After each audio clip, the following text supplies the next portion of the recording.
जय श्री राम। भारत माता की जय। আজি বিজেপি রাজ্য কার্যালয়ে ঘোষণা পর্বে ଆମ ସହିତ ଅଛନ୍ତି ଓଡ଼ିଶା ଦାୟିତ୍ୱରେ ଥିବା ବୀରେନ୍ଦ୍ର ବିଜୟ ସିଂ କୁମାରଜୀ ପ୍ରଣାମ ଜଣାଉଛି। ଆମ ସହିତ ଅଛନ୍ତି ଦଳର ସମ୍ମାନୀୟ ସଭାପତି ଶ୍ରୀଯୁକ୍ତ ମୋହନ ସାମଲଜୀ, ତାଙ୍କୁ ବି ମୋର ସମ୍ମାନ ଜଣାଉଛି। ଏବଂ ଆମ ସହିତ ବି ଅଛନ୍ତି ଆମର ଯେ ଭୁବନେଶ୍ୱର ସାଂସଦ ସମ୍ମାନୀୟ ଅପରାଜିତା ଷଡ଼ଙ୍ଗୀଜୀ, ତାଙ୍କୁ ବି ମୋର ସମ୍ମାନ।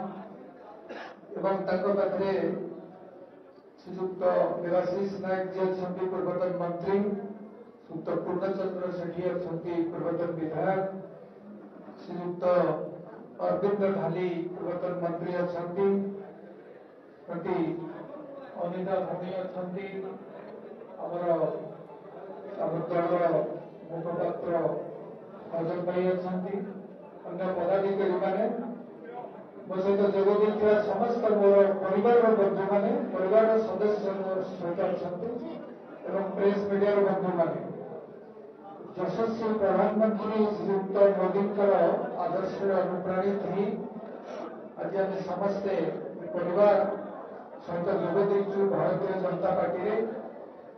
ଏବଂ ମୋଦିଜୀଙ୍କର ଯେଉଁ ଦୂରଦୃଷ୍ଟି ଭାରତକୁ ସାରା ପୃଥିବୀର ଗୋଟିଏ ବିକାଶଶୀଳ ଅର୍ଥନୀତିରେ ପରିଣତ କରିବା ପାଇଁ ତାହା ନିଶ୍ଚିତ ଭାବରେ ସବୁ ବର୍ଗର ଲୋକମାନଙ୍କୁ ଉତ୍ସାହିତ କରିଛି। ଏବଂ ମୁଁ ଏଠି ବି କହି ନଥାଏ, ମୁଁ ବିଜୁ ଜନତା ଦଳ ଥିଲେ ମଧ୍ୟ G20 ଏବଂ Youth20 ଦୁଇଦିନ ଧରି ମୁଁ ଅର୍ଗାନାଇଜ କରିଥିଲି, ମେନ୍ ଧାରରେ 2 ଦିନ ଧରି, କାରଣ ମୁଁ ତାଙ୍କର ଆଦର୍ଶରେ ଅନୁପ୍ରାଣିତ ଥିଲି। ଆମର ମୋ ଭାଇ ପୂର୍ବତନ ବିଧାୟକ ବି ଆସିଲାଣି, ତାକୁ ବି ଶୁଭେଚ୍ଛା।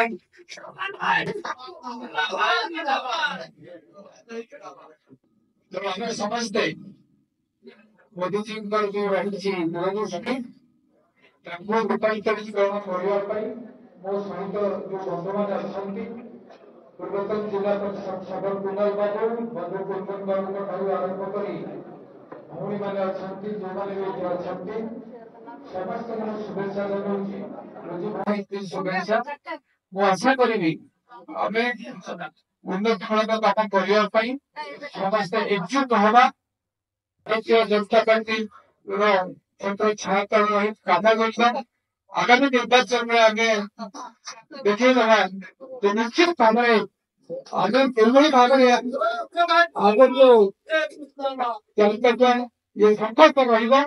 ଆଉ ଥରେ ଆପଣମାନେ ସମସ୍ତଙ୍କୁ ଶୁଭେଚ୍ଛା ଏବଂ ବିଜେପିର ସମସ୍ତ ସମ୍ମାନୀୟ କର୍ମକର୍ତ୍ତା ମାନଙ୍କୁ, ଭାଇ ଭଉଣୀମାନଙ୍କୁ ମୋର ଗଭୀର ଧନ୍ୟବାଦ, କୃତଜ୍ଞତା ଜ୍ଞାପନ କରୁଛି। ଧନ୍ୟବାଦ, ନମସ୍କାର, ଭାରତ ମାତା କି ଜୟ।